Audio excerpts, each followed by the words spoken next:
हमारे town planning वाले थे, उनके घरों में 5-5 करोड़ रुपया कैश मिला। 200% जीतेंगे, पूरे हरियाणा के अंदर इनकी आवाज जाएगी। अगर गोगी जीते हैं तो पूरा हरियाणा जीत रहा है। अच्छा, बात यह है कि हम बहुत दुखी हो चुके हैं, करनाल वासी खट्टर साहब को भेज चुके हैं, 2 बार उन्होंने चीफ मिनिस्टर बदल दिए हैं और सिवाय जूते बजाने के हमारे करनाल में कुछ नहीं करा।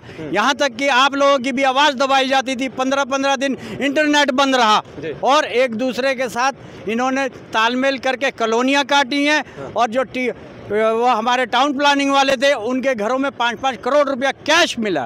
तब आप ये बता दो, कांग्रेस के राज में हमने तो देखा नहीं किसी के घर में से कुछ मिला हो। भ्रष्टाचार मुक्त सरकार है। भ्रष्टाचार मुक्त नहीं है जनाब, करोड़ों में भ्रष्टाचार हुआ है।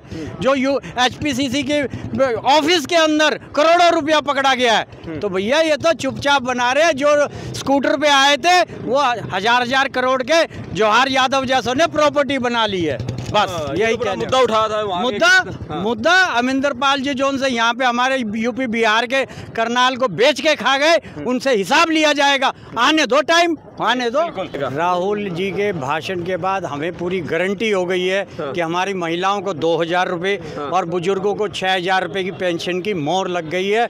और 8 तारीख के बाद जब नवंबर आएगा उसमें हम पेंशन सबको देंगे 6000 रुपये। ठीक है, राहुल का भाषण कैसा रहा? क्या लोगों के दिलों को जीत लेगा? जीता? देखो जी, मेहनत तो कर रहे हैं राहुल जी और दिल तो जीता ही हुआ है। जो हम इतनी बार बरसात में भी यहाँ खड़े रहे, धूप में बरसात में, और सब लोग उनके भाषण का इंतजार करते रहे और सुन के खुश हुए। ये राहुल गांधी की जो छवि बनाई गई थी, उनको पप्पू कहा गया था, अब राहुल गांधी कितने बदले हुए नजर आए इस रैली में? राहुल गांधी 100 का 100% बदले हुए हैं और नरेंद्र मोदी जी को रात की नींद जो है राहुल गांधी जी ने गायब की हुई है। अच्छा, आज के समय में राहुल गांधी जब निकलते हैं सुबह कहीं, तो नरेंद्र मोदी जी को जब खबर में रात देखते हैं, दिन भर देख कर रात को खबर देख कर नींद की गोली खा के सोना पड़ता है। मोदी जी को नींद नहीं आती। राहुल जी गांधी इतने छा हुए हैं। और सरपंचों की बात भाई साहब ने की थी, जो अनपढ़ सरपंच थे, मैं खुद भी रहा, मेरा पिताजी सरपंच था, मैंने उसका कार्यालय चलाया। 5 साल में मैंने राष्ट्रपति वार्ड तक के सारे गांव में लिया। जो पिछले 10 सालों के पड़े हुए सरपंच हैं मेरे गांव को आज जाके देख लो, जो उसके विकास के बराबर भी कोई सरपंच आया हो। जो हम काम कर सकते हैं वो आज का पड़ा हुआ युवा है, वो जितने चर में खजाना के पास जाएगा। ठीक है, बच्चे पड़े हुए हैं, आगे चाहिए पढ़ाई चाहिए, जरूरत है। जितना चर वो इनके पास से वहाँ पहुँचेंगे उतनी देर में तो सभा निकल सकता है। Thank you. मोदी भी यहाँ लगातार रैलियाँ करे हैं, 2 रैलियाँ हरियाणा में करके जा चुके हैं, अभी फिर हिसार में आ रहे हैं 28 तारीख को। मोदी और राहुल की रैलियों में क्या अंतर है? मोदी को तो रैली 2 हुई है, दोनों फ्लॉप हुई हैं। सुपर हिट रैली इसको हम कहेंगे राहुल गांधी की रैली को। क्या अब दोनों नेताओं में अंतर देख रहे हो? जब देखो, ये तो सारी मीडिया जानता है, सारे पब्लिक जानते हैं कि मोदी की रैलियाँ फ्लॉप हुई हैं और राहुल जी की पहली रैली है, कितनी विशाल रैली हुई है। दूसरी बात ये थोड़े दिन पहले, 2-4 दिन पहले यहाँ नित्यानंद जोगी जी आए थे। यूपी से आदमी साथ में लेके आए थे। अच्छा। और यहाँ से जो मंडी की लेबर है ना, उसको साथ में बिठाया था। अभी हमारी रैली को कुर्सियाँ तो भर दो, कुर्सियाँ भर दो, फिर भी नहीं भरेगी। तो यहाँ तो हमारे को परसों ही पता चला था शमशेरी गोगी जी को कि राहुल जी असंध आ रहे हैं। परसों पता चला था, कल का दिन बीच में था। खाली एक मैसेज दिया है, किसी को स्पेशल गाड़ी नहीं भेजी, कोई वैन नहीं भेजी, कोई। तो इन्होंने ये जो हमारे कैंडिडेट हैं बीजेपी के, इन्होंने 2 स्कूल की कम से कम 80 बसें भेजी थी रैली को, कामयाब फिर भी नहीं कामयाब हुई। उन्होंने जिस तरह से डोंकी का मुद्दा उठाया, आज तक कोई नेता इस मुद्दे को नहीं उठा सका। और उन्होंने जिस तरह से वो बच्चे की देव की स्टोरी सुनाई, दिलों को छू लिया। मैं देख रहा था बहुत सारे लोगों की आंखें नम हो गई थी।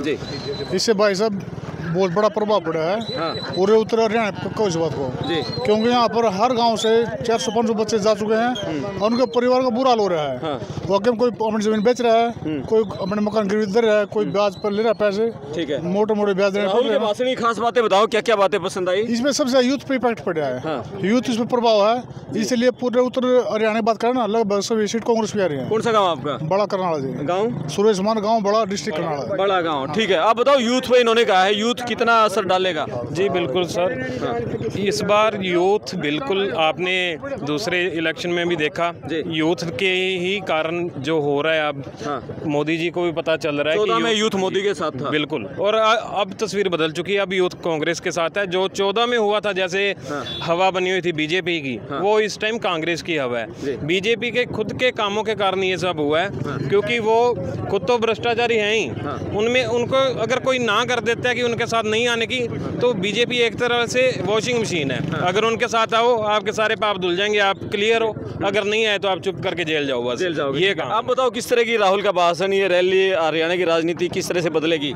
राहुल का भाषण तो बहुत बढ़िया भाषण है। जिस दिन से वो दरबार साहब अमृतसर में मत्था टेक के आए हैं, सेवा करके आए हैं, उसके बाद क्यों परमात्मा ने कृपा ही उनके ऊपर ऐसी कर दी है कि उनकी स्थिति ऐसी हो गई कि हर बात उन दिल से कह रहे हैं, जो करनी है वो कह रहे हैं। क्यों?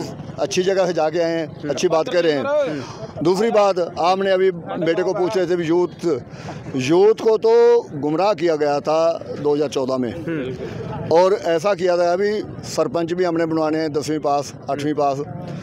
अगर मेरे जैसे मचोर आदमी को बनाएंगे, बेशक पढ़ूंगा तो मैं डर जाऊंगा भी ये काम ऐसे होगा, ऐसे ही करना है। बिल्कुल। ये यूथ तो गुमराह हो जाएगी, इसको मना लेंगे। यूथ को गुमराह करके ले गई थी बीजेपी। अब यूथ को समझ आ गई, यूथ ने 10 साल देख लिया, समझ आ गई। बुढ़े तो पहले ही कांग्रेस के पास थे, जो हो रही थे वो कांग्रेस के पास थे, मीडिया में कांग्रेस। यूथ गया था, यूथ को समझ आ गई भी ये तो हमारे को लूट रहे हैं, ना हमारे को रोजगार दे रहे, ना हमारे को कुछ दे रहे, मेरे को खा रहे हैं उल्टा, हमारे को नोच लिया इन्होंने। तो यूथ ने अपने चमड़ी को बचाते हुए दोबारा कांग्रेस के पास आ गए हैं, और कांग्रेस की पार्टी की सरकार हरियाणा में बन चुकी है। फिर 5 तारीख के बाद एक प्रक्रिया शुरू करनी है, प्रक्रिया बनानी है। और गोगी जी की जीत जो है ना, सारे गोगी जी जीत रहे हैं जी 200% जीतेंगे। पूरे हरियाणा के अंदर इनकी आवाज़ जाएगी। अगर गोगी जीते हैं तो पूरा हरियाणा जीत रहा है। अच्छा, हाँ जी। राहुल जी ने ये बहुत बड़ी काम किया है कि असंध से अपना प्रचार शुरू किया है। ये बताओ इन्होंने असंध ही क्यों चुना है ये रैली के लिए? ऐसा चुना है कि गोगी जी का जो प्रचार दायरा है, जो प्रचार का सिस्टम है, बहुत बढ़िया है। सभी रिपोर्ट जाती है राहुल जी के पास भी। उन्होंने सोचा मैं उस सीट से क्यों नहीं सकूँ। हल्कों में असर पड़ेगा इसका, इस रैली का, राहुल की रैली का? 90 हल्कों में पड़ेगा, 17 सीटें तो आराम से आएंगी।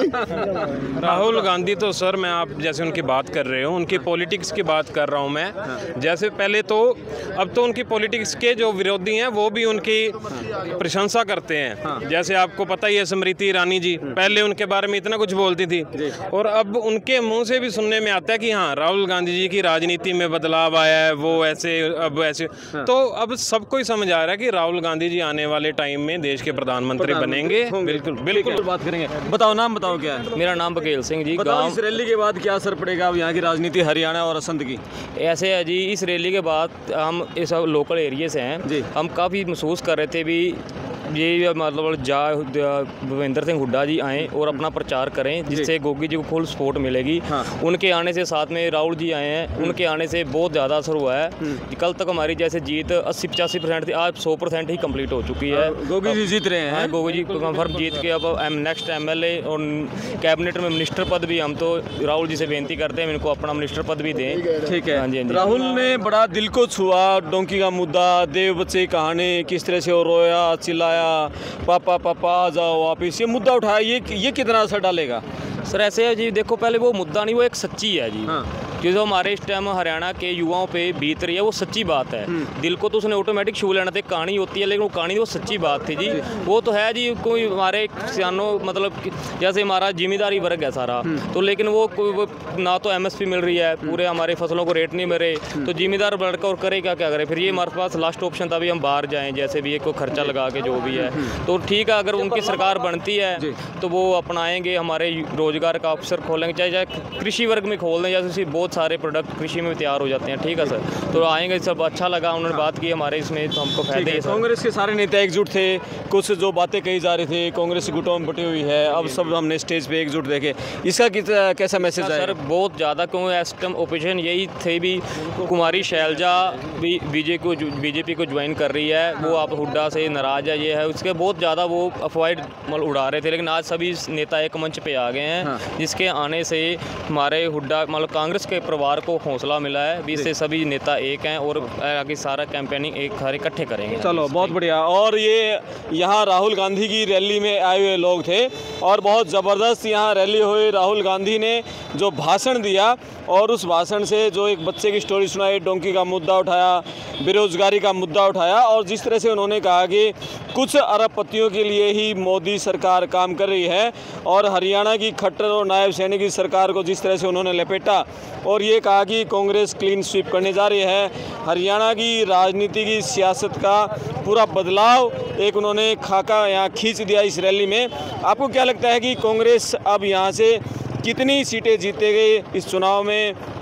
5 अक्टूबर का वोटिंग है, 8 को जब नतीजे आएंगे तो कांग्रेस कितनी सीटें जीतेगी, भाजपा कितने पर सिमट जाएगी? कमेंट्स करके बताएं। मैं आपका दोस्त करमपाल, धन्यवाद।